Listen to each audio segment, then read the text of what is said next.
La FM está aquí y ahora con Lewis Acuña. Noche de viernes, noche de libros en Aquí y Ahora. Mi nombre es Lewis Acuña, @libro al aire, y estoy absolutamente feliz de poderlos saludar y con una invitada que es maravillosa, una mujer joven, inteligente y que habla de uno de los temas que más me gusta a mí, que es la filosofía. Filosofía aplicada, entre otras cosas, al amor, lo cual quiere decir que es una doble promesa de interés en esta entrevista. Antes de ir con ella y saludarla, quiero agradecer a todo el servicio informativo de la FM y a todo el equipo de Noticias RCN por este resumen tan maravilloso de noticias que nos acaban de brindar, nacionales, internacionales, lo que hay que saber, eso es lo que acabamos de escuchar. Ya estamos informados y con ello sí puedo saludar a mi invitada, muy joven, muy talentosa, de una sonrisa maravillosa, de una voz que de verdad me enternece, me parece una maravilla escucharte. Luciana Becassino. Luciana, qué gusto saludarte, bienvenida. Muchas gracias, Lewis, por la invitación. Muchas gracias a la FM también. Es un gusto estar aquí. Luciana, eres muy joven, ya tienes un libro, creo que por ahí no está en el plan el árbol ya. Los hijos todavía no, ¿cierto? Esos están un poquito más aplazados. Y quedas completa. Empezaste desde temprano. ¿Cuántos años tienes, Luciana? Si no te molesta que te pregunte. Cumplo 27 en una semana. 27. Sí. Caramba, feliz cumpleaños. Gracias. Anticipado. Si nos enseñaran a amar, lecciones estoicas de amor y desamor, ese paréntesis es el que más nos intriga, y desamor. Luciana, cuéntame un poco de tu vida. ¿Cómo tienes un acercamiento a la filosofía y en particular a la filosofía estoica? Sí, se escucha por un lado y por el otro, pero el manejo que le das es un manejo profundo, significa que llevas ya bastante tiempo en ello. Creo que yo soy una persona afortunada de muchas formas, y una de las fortunas que cuento es que tanto mi padre como mi madre siempre han sido personas muy cercanas a la literatura, a la filosofía, a la política, en el caso de mi padre, y desde muy pequeña a mí me inculcaron leer, y yo me acuerdo que cuando yo era chiquita, mi papá me llevaba a librerías y él se la inventó muy bien porque él me ofrecía el trato. ¿Cuál era ese trato? Te dejo escoger 2 libros, pero sí, me dejas escogerte el tercero y te lo tienes que leer. Ah, ok. Entonces hacía sonar también los libros como un premio. Creo Total. que era una muy buena forma de incentivar la lectura. Y pues yo de chiquita escogía los libros que uno leía cuando uno era chiquito, libros de fantasía, de aventura. Sí. Y él me ponía libros de filosofía, de literatura clásica, de sociología. Y así yo empecé a leer esos temas, y con el tiempo esos se volvieron los libros que yo escogía también. Ok.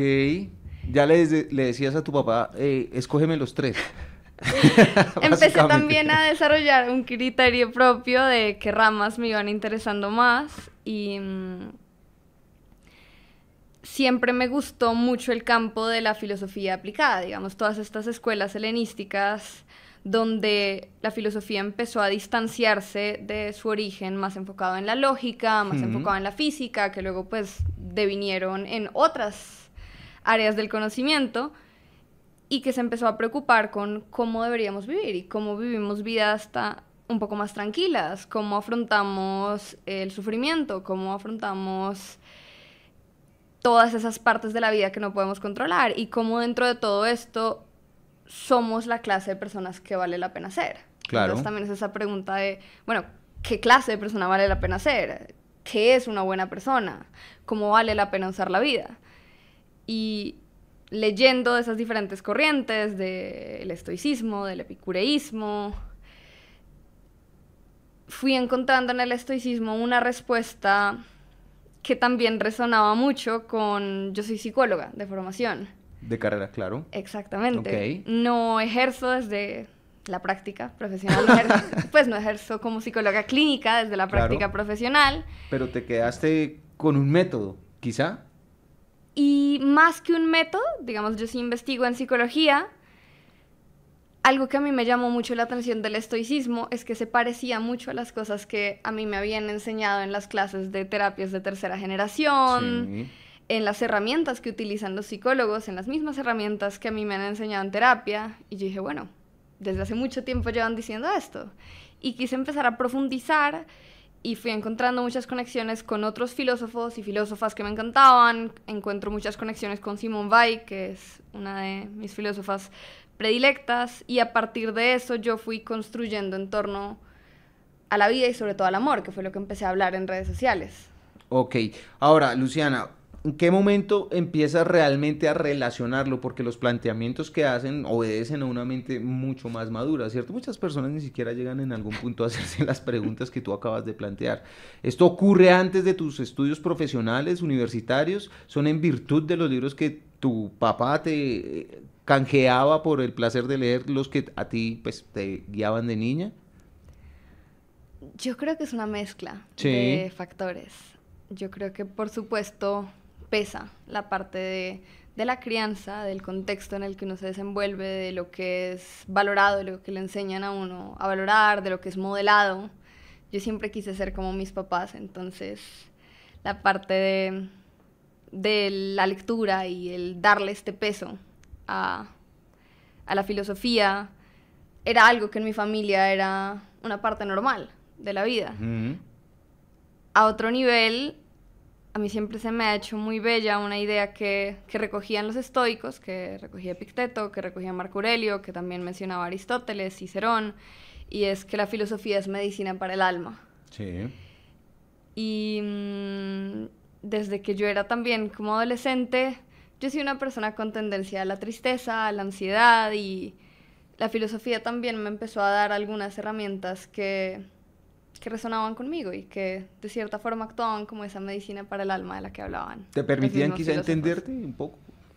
¿Los estados por los que estabas atravesando te daban herramientas para enfrentarlos? Creo que ambas. Sí. Creo que algo que ha abordado mucho la filosofía es que el sufrimiento es inherente a la vida. Mm. Por más afortunado que uno sea, el dolor, el sufrimiento, el duelo son inescapables. Y es un mundo caótico, impredecible, muchas veces absurdo, como desarrollan otras corrientes, ya más llegando a los existencialistas, llegando a los absurdistas. Sí.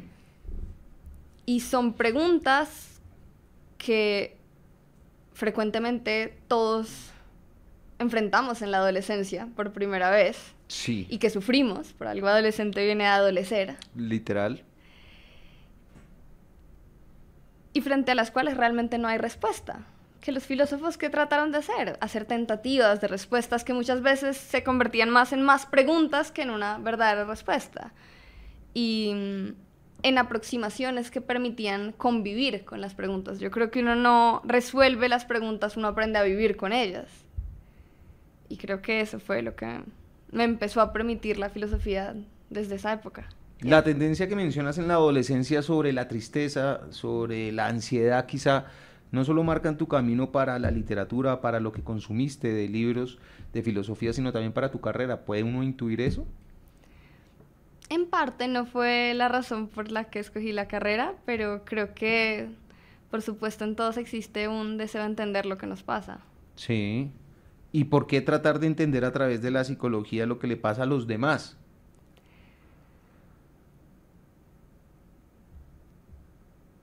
Yo creo que la psicología ofrece un camino para entender un poco por qué somos como somos cuando muchas veces nosotros mismos no lo entendemos, y no solo a nivel individual, y después también por eso quise profundizar. Yo luego hice un énfasis también en la carrera en sociología, que luego se convirtió en mi maestría, luego también en ciencia política, porque hay una base de muchas de las cosas de cómo actuamos como personas que para nosotros mismos son inexplicables. Es difícil explicar por qué somos crueles, es difícil explicar por qué muchas veces actuamos en contra de nuestros propios intereses, porque muchas veces caemos en conductas autodestructivas o destructivas hacia el otro, porque muchas veces no somos compasivos hacia los demás, porque cuando ya lo empezamos a ampliar a nivel social, porque no nos conmueve la pobreza del otro, porque no nos conmueve su dolor, porque construimos sociedades desiguales, porque vamos a la guerra. Y creo que han sido preguntas que siempre me he hecho y que he tratado de responder desde diferentes campos. Creo, sin embargo, y vuelvo a lo que decía ahorita, que uno difícilmente encuentra respuestas, uno solo encuentra más preguntas. Claro, ahora, de todos esos porqués, ¿hay alguno significativo para ti que hayas podido resolverte? Creo que el porqué más grande es el de el sentido de la vida, el por qué vivir. Sí. No creo que haya una respuesta definitiva y universal, en eso estoy de acuerdo con el existencialismo, con el absurdismo. Creo que he encontrado una respuesta propia y que la abordo de hecho en el libro, y es para mí el porqué de la vida, de por qué aguantar el sufrimiento, de por qué soportar este mundo caótico y muchas veces desesperanzador, está en el amor y en la capacidad de ver a otro ser humano y de construir una realidad con otro ser humano, y que para mí no se limita solamente al ámbito romántico, que creo que es a lo que todos nos vamos. Sí, a las mariposas en el estómago y Disney y el cuento de princesas. Exacto. Sino el amor, por ejemplo, la dedicatoria de mi libro es a mi padre, que es el centro de mi universo y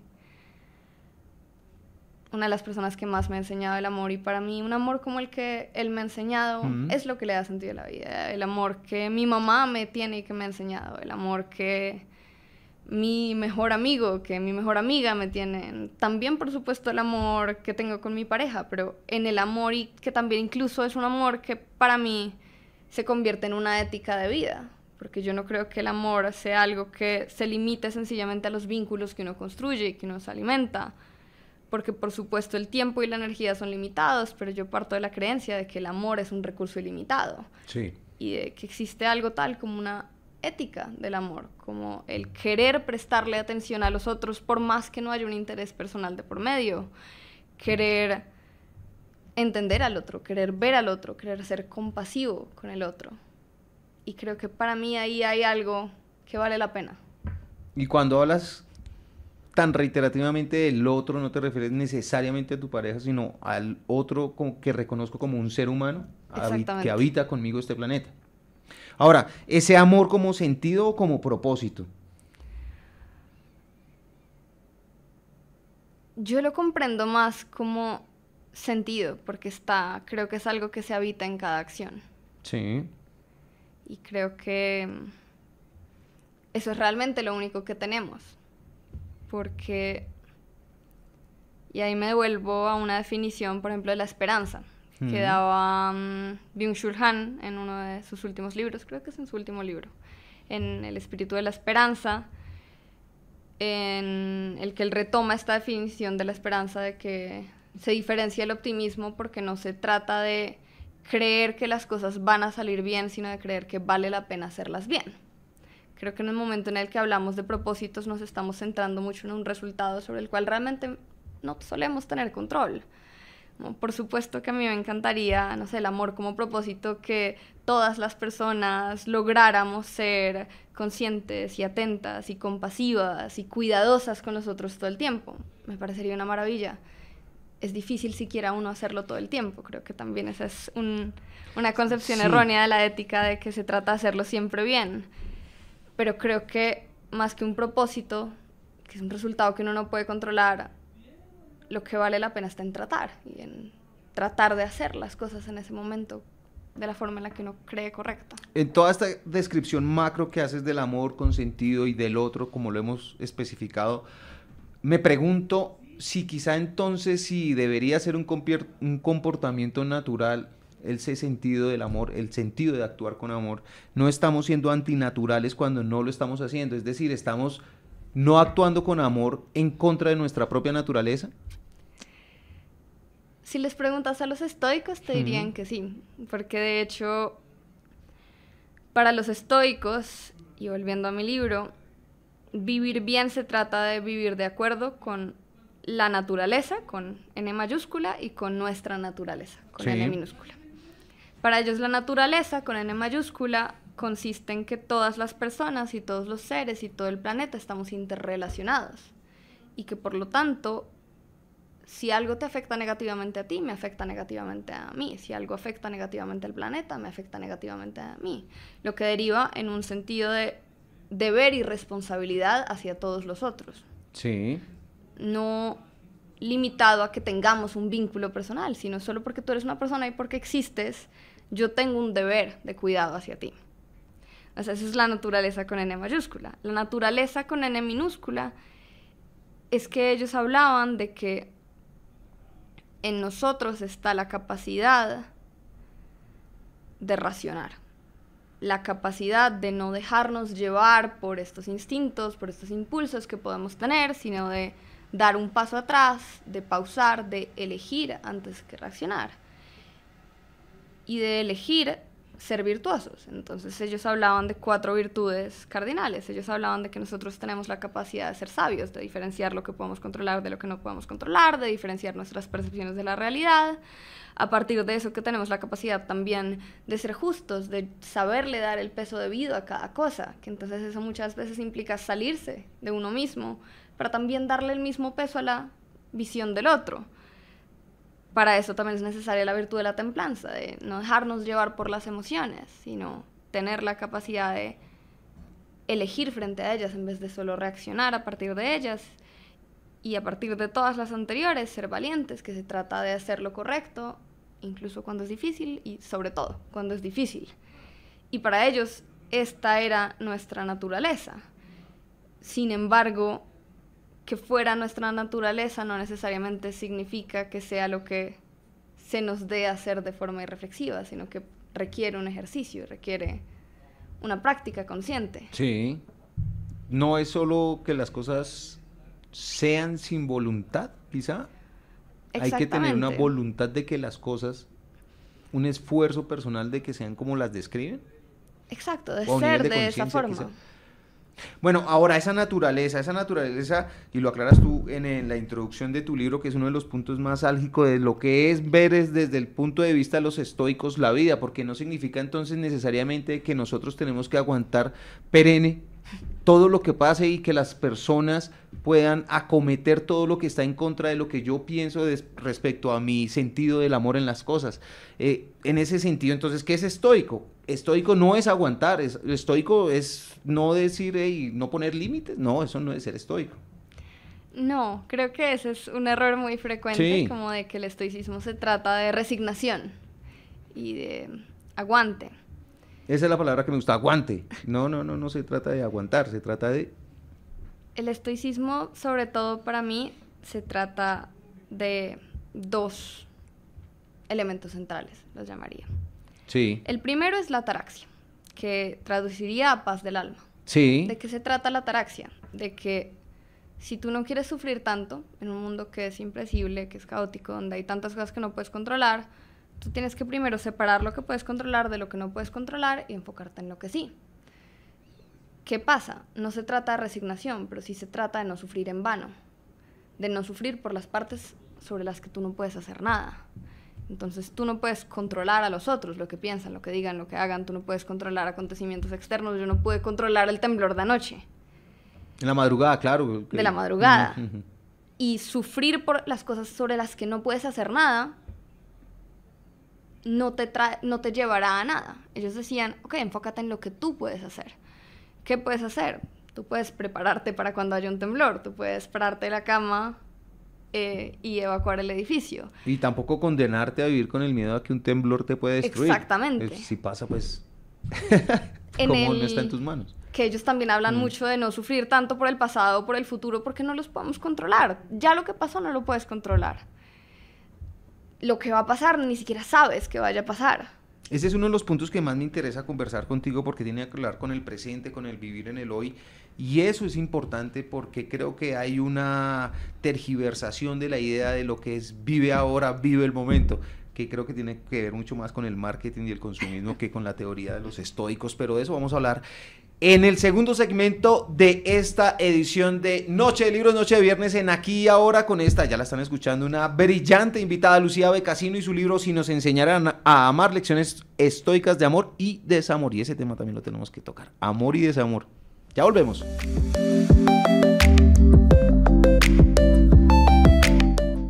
Estamos de regreso en Aquí y Ahora, Noche de Viernes, Noche de Libros. Mi invitada, Si nos enseñaran a amar, lecciones estoicas de amor y desamor, es su libro, Lucía Becasino, quien viene con unos labios rojos preciosos, y de ellos estamos escuchando una información que va a ser vital para nosotros. Estamos hablando de la ataraxia, del sufrimiento en el pasado, en el futuro, en el presente. ¿Cómo abordamos en el presente según el estoicismo? Luciana, estamos en ese hilo de conversación. Bueno, conectándolo con la idea anterior, cuando los estoicos hablaban de buscar esta paz del alma, sí, de no enfocarnos tanto en lo que no podemos controlar, también hablaban de separar percepciones de realidad, entonces no sufrir tanto. Séneca decía que sufrimos mucho más en la imaginación que en la realidad. Cosa que uno ve ahora popular, la frase, esa es una de las más populares. Sufre uno más en su cabeza que en lo que realmente está sucediendo. Y todo eso nos lleva a la ataraxia, pero para ellos la ataraxia era un camino para cultivar la virtud, sí, para ser la clase de personas que vale la pena ser. Y creo que eso se conecta con el punto que tú decías de el presente. Tú antes hablabas como de esa preocupación de que sea malinterpretado lo de vivir el presente, tal vez de una forma hedonista, como de que entonces hay que derrochar, hay que centrarse en el placer, como hay que ser irreflexivos porque igual no sabes si habrá un mañana. Para ellos era cierta esta parte de que no sabes si habrá un mañana, de que no sabes qué va a pasar, pero el tiempo no lo deberías usar para ellos en la búsqueda del placer, sino en la búsqueda de la virtud, en vivir la vida de la forma que para ellos era correcta, en ser la clase de persona que para ellos era la clase de personas que vale la pena ser, que se trataba de ser una persona consciente, de ser una persona cuidadosa, de ser una persona sabia, de ser una persona compasiva con los otros, y que esa era la forma de vivir una buena vida, ya fueran 5 minutos o 50 años, no centrándose en el placer, sino centrándose en ser consciente, que de hecho pues puede derivar en el placer, en la gratitud, en el cuidado hacia el otro, en esta búsqueda de la conciencia al momento de vivir. Creo que para mí sí hay un factor central al estoicismo, es la pausa. Es la pausa que nos permite elegir en vez de reaccionar, es la pausa que nos permite diferenciar cuando estoy sufriendo por lo que está en mi cabeza y cuando estoy sufriendo por lo que de verdad está pasando. Es la pausa que me permite decir, bueno, yo realmente qué puedo controlar de esta situación y qué está en mis manos hacer. Claro. Es la pausa que me permite darle un espacio al otro y reconocer al otro y no quedarme inmersa en mí misma, sino salirme un momento de mí misma para ver como, okay, ¿cómo se ve esto desde tu mirada? Es la pausa que me permite practicar la gratitud, de saber valorar lo que hay y valorar el presente. Para ellos se trataba de vivir así, no tanto del derroche o el exceso, claro, sino de vivir con conciencia.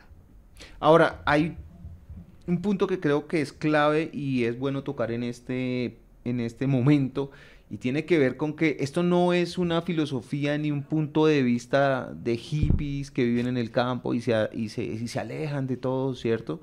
Porque ellos incluso hablan de riqueza y manejan el dinero, y muchos de los estoicos, si mal no lo recuerdo, tenían dinero, eran reyes, tenían en ese momento, no sé si dinero, riqueza material.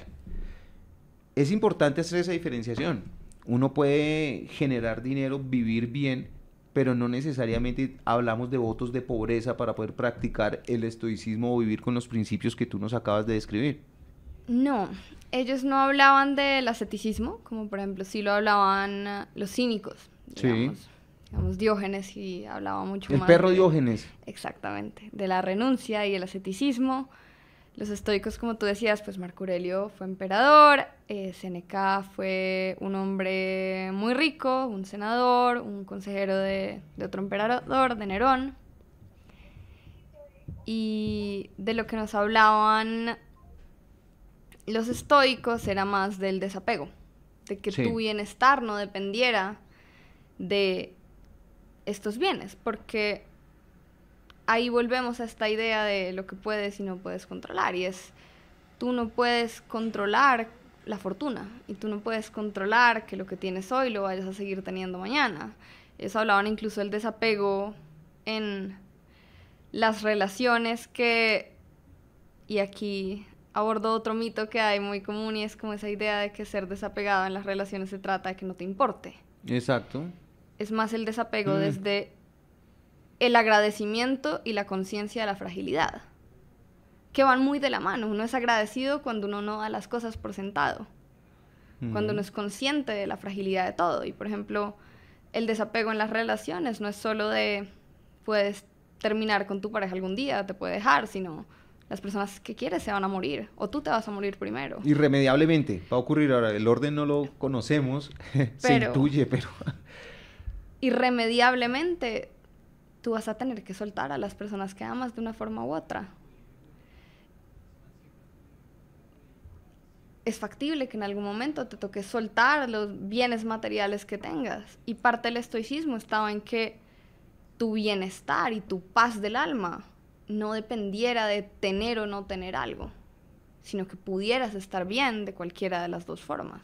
Sí. Que tu paz estuviera más en ti que en lo que pasara en el mundo externo. Volvemos a esa dicotomía del control. Claro. Y es un poco la idea de cómo tú recobras esa paz y que esa paz esté en ti, para que la puedas mantener sin importar qué pasa en el mundo externo, y desde esa paz tú puedas controlar la clase de persona que tú eres. Porque si tú estás sufriendo, si tú estás ansioso por perder algo, si tú estás angustiado, es difícil ser la clase de persona que vale la pena ser, y creo que todos lo sabemos. Creo Es cargarse, uno siempre con hipótesis, volvemos al mismo punto de que las cosas están en tu cabeza, no han pasado todavía, pero ya empiezas a torturarte. Exacto. Con la idea de... Y aparte de eso, creo que todos hemos vivido que cuando uno está irritado, cuando uno está triste, cuando uno está ansioso, cuando uno está muy dolido, uno no es la versión de uno mismo que uno le gustaría más ser.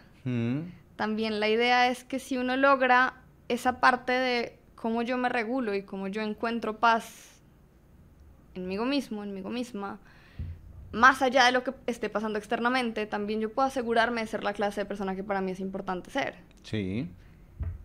Óyeme, Luciana, y en ese término de desprendimiento, por ejemplo, una persona como tú, que ya pues tiene este libro y que maneja a profundidad el tema, ¿podría uno asegurar que tú ya puedes hacerte a la idea de que en algún momento a quien acabas de mencionar como un eje central en tu vida, como tu padre, podría partir y podrías entender esa partida? ¿Eso disminuye el dolor? ¿Esa aceptación te asegura algún tipo de tránsito de duelo, no sé, más rápido, más ligero, menos tortuoso? Yo termino el libro diciendo que no sé si estaré lista algún día para vivir en un mundo en el que no esté mi papá. Al mismo tiempo espero seguirlo encontrando de todas las formas que él me ha hecho la persona que soy, en las personas que me rodean, en la clase de amor que he aprendido a dar de él. Y creo que esa gratitud tal vez no quite la tristeza, pero puede permitir atravesarla. Y creo que también algo que yo agradezco es de la conciencia, de la fragilidad que yo tengo, de la muerte, de el fin de las cosas. Creo que también desde ahí uno ama mejor. Creo que ayuda a poner en perspectiva. Creo que al yo ser consciente de que algún día mi papá no va a estar, nunca voy por sentado el poder llamarlo 5 minutos. Sí. O el poder darle la mano, o el poder hacerle un favor y acompañarlo a hacer una vuelta. Creo que hace que los conflictos sean muy fáciles de superar, porque está muy claro que lo que más ambos queremos es poder estar bien y poder compartir más tiempo juntos. Creo que el día que él no esté, Y espero que sí sea con las personas, con todas las personas que amo, podré tener el corazón ligero de saber que los he amado de la mejor forma que podía. Hablas de conciencia, esa conciencia es la de justamente le da la razón a saber el presente, a saber que, hey, ya esta entrevista se me va a acabar ahorita con Luciana, pues naturalmente no es un ejemplo ni siquiera cercano, pero se me va a acabar, estoy disfrutando mucho esta entrevista. Y ya te volveré a ver en redes y todo eso y me acordaré, pero entonces sé que ese final iba a venir, ¿cierto? Es como disfrutarlo, esa es la manera de disfrutarlo, con una conciencia plena de que todo es temporal, de que todo fluye. Y saber ver así también que es un regalo, que es algo que decía mucho Epicteto, y es saber ver a las personas como un regalo que nos dan prestado y que algún día sabremos devolver y saber agradecer el regalo que son, el regalo que fueron en los casos en los que ya tuvimos que devolverlos. Y desde ahí volver a lo que tú decías antes de valorar el presente, de saber ver que el amor vale más que el orgullo, saber valorar la presencia del otro, saber ser generoso, ser compasivo, ser cuidadoso, justamente porque somos conscientes de que no sabemos si vamos a tener un momento más allá de este. Incluso creo que uno lo piensa mucho con los padres, justamente por lo que tú decías antes de la línea del tiempo que uno predice, pero yo no sé si ahorita, después de esta entrevista, a uno de mis amigos les pase algo, a uno de mis primos, a alguien que uno nunca se pensaría que se va a ir antes que uno. Sí. Y creo que tener esa conciencia incluso a uno mismo, y creo que tener esa conciencia de yo no tengo garantizado los próximos 5 minutos, ninguno de nosotros los tiene. Permite también valorarlos más y ser Valorarlos, más pero eso también nos invita a quien te escuche y vea esa visión, va a decir, bueno, pues voy a vivir con miedo porque entonces qué susto, ¿no? Ahora, eso es muy importante aclararlo también. No vives con miedo, vives con la seguridad de... Creo que también algo que abordaban los estoicos y que han abordado muchas corrientes de filosofía es justamente ese miedo a la muerte y el por qué nos da miedo. Y algo que hablaban, por ejemplo, los estoicos es, en la mayoría de estas corrientes no hay una visión de una vida después de la muerte. No es que vaya a haber un infierno al que puedas llegarte a enfrentar, sino sencillamente se acaba. Y si se acaba y no hay dolor, tampoco hay razón para temer. No estarás para sufrirlo. Y creo ahí también que hay algo, y es el sufrimiento de la muerte es para los vivos. Eso me hace surgir una duda mucho más profunda.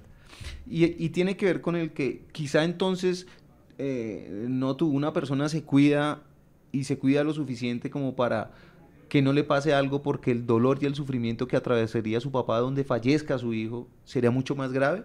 Quizá el tratar de evitar el sufrimiento de otras personas nos puede impulsar a nosotros a existir, quizá, ese es el término. Yo creo que ahí entra lo que Aristóteles llamaba la media de oro. Sí. Yo creo que todo se debe dar en su debida dosis. Un grado pequeño de miedo es autopreservación. Si no tuviéramos un poquito de miedo, no miraríamos la calle antes de cruzar, no Claro. miraríamos la fecha de vencimiento en la comida, no haríamos todas esas conductas que nos permiten seguir vivos. Y el miedo es una parte del accionar del cerebro para advertirnos sobre peligros que pueden causarnos daño. Exactamente. Sí. Tiene una función evolutiva. Claro, ¿no? naturalmente va corriendo en nosotros. Por supuesto, al mismo tiempo, y ahí entra la medida de oro, tampoco puede ser que el miedo que nos mantiene vivos nos impida vivir. Llevándolo al ejemplo que tú dabas y a la respuesta que yo daba al principio de, ok, ¿por qué vale la pena vivir? Para muchas personas el por qué es por los otros. Y es loable. En la medida en la que eso te empiece a causar sufrimiento, es que hay que encontrar también la mediador. En el momento en el que tú no puedes vivir porque estás pensando que tal me pase algo y mi papá o mi mamá sufran, y entonces tu vida sea pura angustia por eso, pues ya deja de ser funcional. Pero en la medida en la que, digamos, para muchas personas con depresión, para muchas personas con ideación suicida, una razón para vivir puede ser para cuidar a las personas que aman. Y eso a veces por un rato es suficiente. No quiere decir que no valga la pena tratar de encontrar otras razones, pero también es algo rescatable. Me encantó esa frase, por un rato es suficiente. ¿Qué es la filosofía, Luciana? ¿Qué es la filosofía para ti?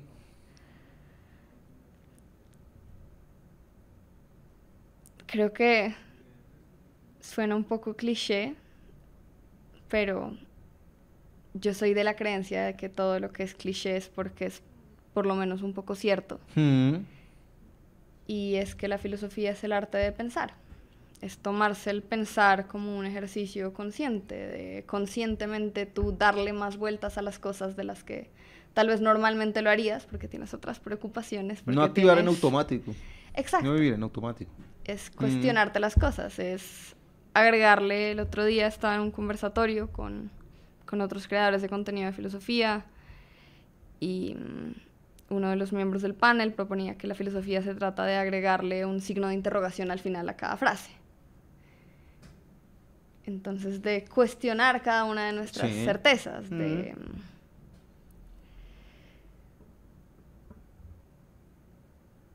Para dar un ejemplo, yo puedo decir una frase que suena absolutamente incuestionable, como decirte, yo estoy aquí hoy.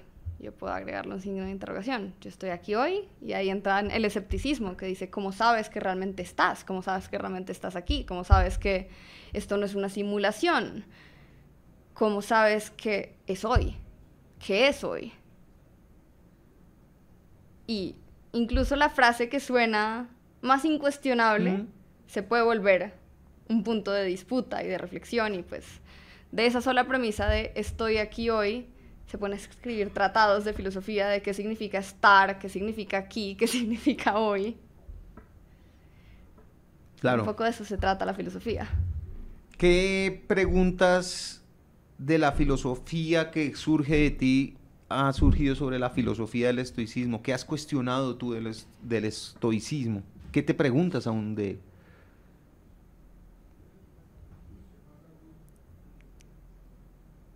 Yo tengo una aproximación a la filosofía y es que yo evito los dogmas. Sí. Digamos, yo hablo mucho de estoicismo en redes, no me considero, no me autodenominaría una persona estoica.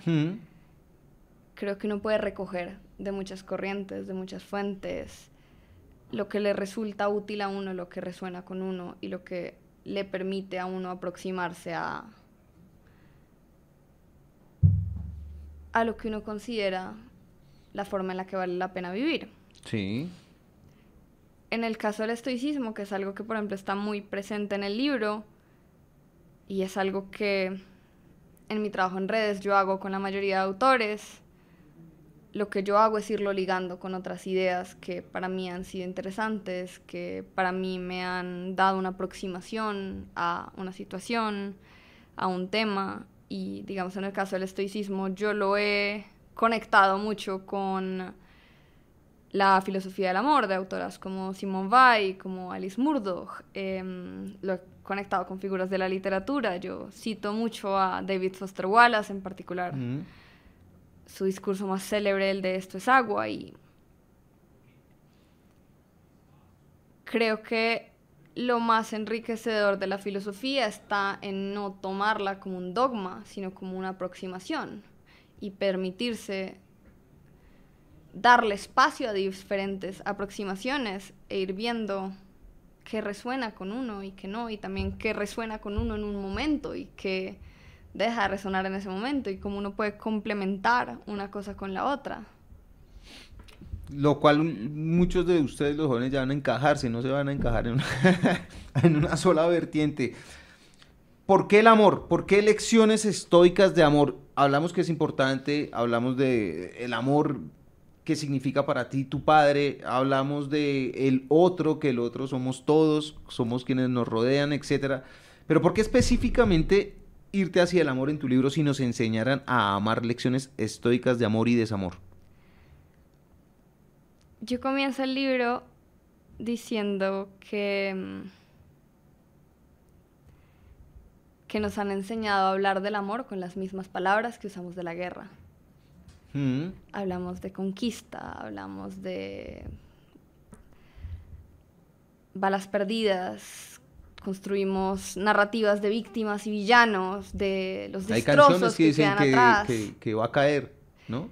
Exacto, y todos los poemas sobre el amor lo describen como una clase de catástrofe. De batalla, quizá. De batalla. Más que de catástrofe. Bueno, hay muchas que lo catalogan de catástrofe, pero en realidad sí hay una descripción del amor que es una batalla, literalmente. Y a mí esa aproximación al amor siempre me conflictó mucho. Sí. Porque, nuevamente, muy afortunadamente, yo he podido conocer y fui criada y luego fui recibida por muchos amigos y por muchas personas con un amor que se sentía como todo lo contrario. Y lo que empecé a pensar es, el amor se ha convertido como en una de las áreas que más se siente fuera de nuestro control, que más nos trae sufrimiento, que más representa todo eso que el estoicismo nos enseñaba cómo afrontar. Pesimismo, el amor ahora pareciera un equivalente al pesimismo. Y yo, a través del estoicismo, pude ver un camino para reivindicar la versión del amor que me habían enseñado y en la que yo creo, que es un amor como ética de vida, un amor como cuidado, un amor como paciencia, un amor como conciencia, un amor que es todo lo contrario a una guerra. Pero ese amor con paciencia, ¿dónde deja? Ahí sí volvemos al ejemplo de las mariposas, a la pasión, a la ardera, a la motivación, porque es una dosis de energía impresionante estar enamorado. Cuando hablas de paciencia, sí, uno puede creer, decir, uy, o sea que me he estado equivocando todo el tiempo porque yo soy súper apasionado, me gusta abrazar y siento la emoción del mundo y todo y quiero explotar de alegría. Y lo entiendo cuando me hablas así, que decir, no, tranquilo, dile no, oye, sí, estoy como enamorado de ti, podemos ser felices, tal nos casamos. ¿Cómo está el equilibrio allí? ¿O a qué nos referimos exactamente cuando lo hablas de esa manera? Creo que hay una diferencia entre el enamoramiento y el amor. Sí. El enamoramiento es esa ola de la que tú hablas, que realmente es una ola neuroquímica. Uno de los neuroquímicos que se libera, aquí lo tengo tatuado, es la oxitocina, que entonces es la que nos hace sentir esa emoción, esas ganas de estar con el otro todo el tiempo, ese afán casi obsesivo por el otro. Pero al igual que es bonito y que es emocionante, es una emoción que muy fácilmente se nos puede salir de las manos y tornar en posesividad, tornar en celos, tornar en ansiedad. Pero cuando esa ola baja no tiene por qué ser un amor aburrido, es decir, el amor paciente es que a mí me suena como que, uy, Dios mío, es cuando se vuelve tortuoso y uno no tiene una motivación, que siente que la llama se apaga, se extingue. ¿Qué es ese amor paciente? Ese amor comprensivo. Sí, está muy bien, yo lo entiendo, y de verdad lo sé, y se vive. Para mí... Ay, el calorcito. También me parece importante sacarlo del ámbito del amor romántico y... Sí. Mi libro, yo se lo dedico a mis papás y se lo dedico a mi mejor amigo, que también es como parte de mi familia, es una de las personas más importantes en mi vida. Él es el de las iniciales, el de la dedicatoria de las iniciales, que es JS. Él de hecho salvó el libro porque a un mes de yo tener que entregarlo, mi computador un día se apagó. No. Y lo llevé al técnico y me dijeron, no, pues el computador se salva, pero toca resetearlo, se pierde todo lo que había. Todo lo que habías avanzado. Y yo no tenía una copia de respaldo. Un backup, sí. Y entonces yo ese día dije, bueno, de algo sirvió leer tanto estoicismo, vamos a mantener la calma. Y yo lo llamé y le dije, no, se perdió el libro. Y él me dijo, no se perdió, porque yo cada vez que escribía algo, yo se lo mandaba por chat. Y él se puso a ver todo nuestro chat y encontró todas las partes del libro y logró reconstruir el libro. ¿Verdad? ¿Es un libro reconstruido por un WhatsApp? Entonces, qué maravillosa este historia. libro existe gracias a mi mejor amigo, que también es otra de las personas que más me ha enseñado el amor y justamente de este amor consciente. Y para él, yo le dediqué una de las partes del libro, se la escribí a él, que se llama Testigo, y es la idea de que amar se trata de querer ser testigo, Claro. de querer Ya te ver al entiendo. otro, en lo grandioso, en lo extraordinario, en lo emocionante, también en lo mundano. No era ni siquiera lo romántico que tenías que sacarme, es que yo estaba refiriéndome específicamente al amor de pareja. Y tienes toda la razón, estamos hablando del amor en términos generales, del amor global. Y creo que, exactamente, y creo que ese amor se encuentra en los amigos, se encuentra en la pareja, Sí. se encuentra en la familia, se encuentra en el otro, en esas veces que uno termina en una fila haciendo visita con la persona de al lado y uno se permite por un rato ver al otro y ver la vida desde sus ojos y sentir su entusiasmo y sentir sus dolores y por un rato sentir que no estamos solos en el mundo. Y creo que ese es un amor que es lento, que también permite esa conciencia que solo da la lentitud.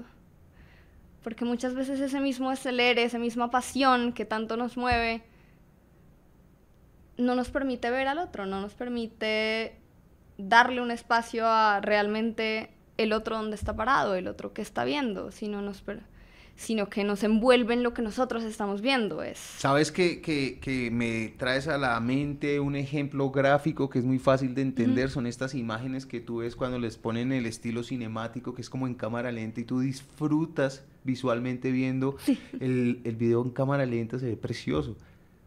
Cuando lo pones en velocidad rápida dices, ay, me perdí todos los detalles. Creo que esa es una gran imagen que se me vino a la cabeza. Está muy bonita. Nuestra invitada es Lucía Becasino, la están escuchando, Luciana Becasino, la están escuchando, si nos enseñaran a amar, lecciones estoicas de amor y desamor esta noche. Noche de viernes, noche de libros en Aquí y Ahora. Ya regresamos con el último bloque y el desamor. Ya volvemos.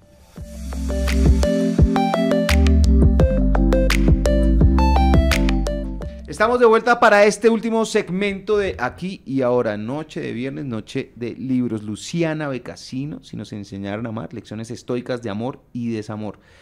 Yo creo que hay más de uno esperando que hables de desamor. Yo creo que ese es uno de los grandes, de las grandes pandemias del siglo XXII en el que estamos, en el que cursamos, el desamor. ¿Cómo abordamos el desamor? ¿De qué desamor estamos hablando? ¿Cómo podemos tocar ese tema?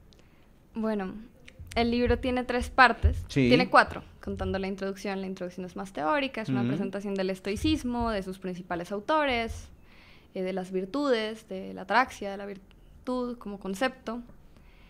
Y luego entra a 3 partes, para antes de amar, para amar y para después de amar, que abordan esos momentos en la aproximación del amor, que como hablábamos antes, para mí no se aplican exclusivamente al amor romántico, aunque allá sea donde más frecuente se nos va la mente. Literal. Y la parte de para después de amar aborda mucho el amor romántico, pero también se puede aplicar a cualquier tipo de desenlace de un vínculo. Digamos, hay muchas veces que uno termina con amigos. Uy, eso es duro, Hay eso es un duelo también. muchas personas que rompen relaciones con alguien de su familia, por ejemplo. Hay otras veces en las que una relación se termina por la muerte de alguien, que también es algo que ese ya es está irremediable, presente ese sí ya no. en el libro, y es cómo nos aproximamos a esto, que en algunos casos yo lo abordo desde la parte romántica, entonces hay una parte de cómo ser un buen ex, entonces cómo mantener... Puedo leer ese capítulo literalmente acá. ¿Cómo ser buen? Que eso le interesa más de mentira. No voy a hacer eso. También cómo afrontar la pérdida, cómo mantener el agradecimiento, y que se trata de mantener todos estos principios en el momento en el que vemos el amor como una ética, como algo no que nos sucede, sino algo que hacemos. Sí. Pues no es algo que se acabe en el momento en el que se acaba un vínculo. Igual se puede mantener el cuidado, igual se puede mantener la conciencia, igual se puede seguir manteniendo esa práctica de la virtud aunque se decida o por razones externas esta persona ya no está en tu vida. Y un poco de eso se trata el final del libro, que por ejemplo en el caso de un final tormentoso de algún tipo de relación, que como hablábamos se puede dar de todos tipos, como la parte de ver que muchas veces en la vida no hay héroes ni villanos, pues solo hay personas que por alguna razón no fueron compatibles. Historias, porque dependen de quién la cuente. Exactamente, que siempre hay dos lados para cada historia y que usualmente todo el mundo está tratando de hacer lo mejor que puede con lo que tiene y de alguna forma desde su punto de vista ellos están haciendo lo correcto, que era algo que también decía Aristóteles, que es esta idea de que nadie es mala persona sabiendo que está siendo mala persona, sino de que de alguna forma desde la mirada de cada uno tiene sentido lo que está haciendo, Sí. aunque igual podamos condenar los actos desde otro punto de vista o desde pues, principios, objetivos en algunos casos. Y desde ahí justamente permitirnos el tomar esa pausa para decir, ok, veamos esto no desde mi perspectiva, sino desde los hechos, veamos qué otra perspectiva hay, también veamos qué partes están en mi control y qué partes no, en qué medida estoy sufriendo por algo, digamos, si una persona, que esto es algo que yo hablo mucho en redes y es, bueno, si alguien no quiere estar contigo, pues también, ¿qué le vas a hacer? Como... Esa aceptación es de las más complejas, ¿no? Como la aceptación radical que también se vuelve a reenfocar desde uno de también uno decir, bueno, yo también quiero a alguien que quiera estar en mi vida. En el caso en el que sea pues una relación, un vínculo que se termina pues decidido y no porque algo pasa, digamos de que alguien se muere, por ejemplo. Sí, inevitable cuando ya... Exacto, el decir, bueno, yo quiero a alguien que quiera estar en mi vida y para qué quiero obligar a alguien a quedarse en mi vida y viceversa, como de si tú eres la persona que se va y siente la culpa, pues también permitirte a ti mismo la compasión de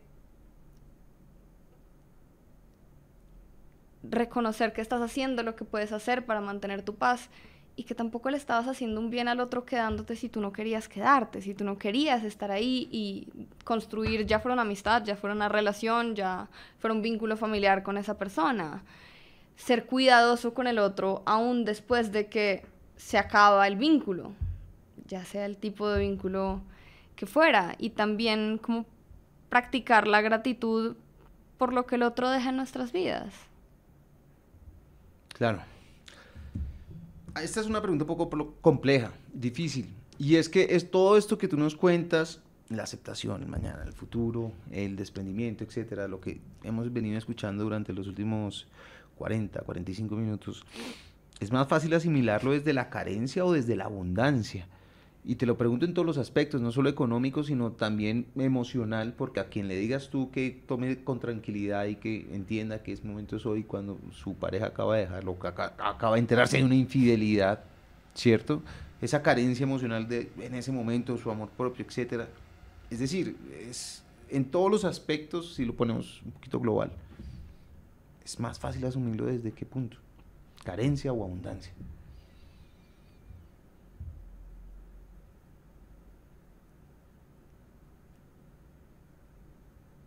Yo creería que, por supuesto, abundancia, pero la abundancia en el sentido de saber que tienes en ti la capacidad de afrontar lo que está pasando y de recuperar tu propia paz. De que tu tranquilidad, de que tu bienestar no está en los acontecimientos externos, sino volver de nuevo a la idea anterior, de volver a qué sí puedes hacer. Sí. ¿Qué sí puedes hacer para cuidarte? ¿Qué sí puedes hacer para recuperar tu paz? Porque de nuevo es la idea de que en la medida en la que nos enfoquemos en lo que no podemos controlar, pues se vuelve muy rápidamente muy desesperanzador y desesperante, porque, bueno, si solo te enfocas en lo que no puedes hacer, pues lo único que puedes hacer es entregarte a sufrir, básicamente. Y un poco lo que el estoicismo decía es como, bueno, no, volvamos a qué sí se puede hacer, qué sí puedes hacer tú para cuidarte, para estar bien, para recuperar tu paz. Que por supuesto tus posibilidades, y esto no se puede desconocer, van a estar completamente atravesadas por tu contexto, por, digamos, a nivel efectivo, cuál es tu red de apoyo, cuáles han sido los recursos emocionales que tú ya tienes, a nivel, como tú mencionabas, económico, pues no es lo mismo afrontar una infidelidad y una ruptura de una relación si tú tienes una independencia económica, así no. O cualquier cosa, me Por refiero a supuesto. una enfermedad, la pérdida de alguien es, decía Pambel, es mejor ser rico que pobre, ¿esto aplica acá? Creo que, y yo hablo también mucho de sociología, no podemos desconocer la forma en la que las posibilidades que tenemos y nuestra capacidad de afrontarlas están atravesadas por nuestra situación en la vida. Y que es algo que, sobre todo para mí, debe dar luz a la desigualdad estructural que enfrentamos y la injusticia tan profunda de la sociedad en la que vivimos. Creo que con esa conciencia y haciendo lo que está en nuestras manos para ver qué podemos hacer para construir una sociedad más justa y un sistema más justo, sí el foco tiene que estar igual al final del día en qué puedo hacer yo, porque lo mismo, si yo, volviendo digamos al activismo, si yo solo me centro en todo lo que no puedo controlar, todo lo que está fuera de mis manos, pues al final se vuelve agotador y desesperanzador. Claro. Sin caer que esto es un positivismo tóxico, es un poco más realista, una dosis de realidad. Es un poco volver ¿cierto? a, ok, ¿qué puedo hacer yo? Claro. ¿Qué puedo hacer yo desde lo que yo digo, desde lo que yo hago, desde las decisiones que tomo, desde cómo yo me aproximo a los problemas? Abundancia es lo que hay en tu libro, Luciana. Abundancia de historias. Escribes de una manera maravillosa, me conmovió. Gracias. La palabra es me conmovió. Hay unos libros que son interesantes, otros me iluminan, pero este me conmovió y me gustó muchísimo. Si nos enseñaran a amar, lecciones estoicas de amor y desamor, por el que tengo que felicitarte, además de lo que te dije por la lectura, porque lo he visto en los puestos de libros que venden piratas, y cuando eso pasa es porque ha sido un libro que ha tenido un impacto en las personas y lo que se están llevando es un buen producto. No te felicito porque lo pirateen, pero sí por el trabajo que hiciste para tenerlo. Luciana, quienes te escucharon y te quieren encontrar, ¿dónde lo pueden hacer? ¿Cuáles son tus redes sociales? Me pueden encontrar en redes como LuBecasino. @LuBecasino. @LuBecasino. Y ese Becasino se escribe con doble C y doble S. Exactamente. Becazzino, además porque es italiano. Un placer tenerte conmigo aquí, gracias. Muchas gracias, Lewis, a ti por la invitación y por el espacio. Mi nombre es Lewis Acuña, a mí me encuentran como @libro al aire en todas las redes sociales. Mi invitación, como siempre, para dentro de 8 días, una gran invitada, un invitado con temas como estos que nos iluminan, que nos abren nuestras perspectivas. Gracias por acompañarnos aquí y ahora, noche viernes, noche de libros. Por favor, quédense mientras volvemos dentro de 8 días con la programación de la FM. Chao.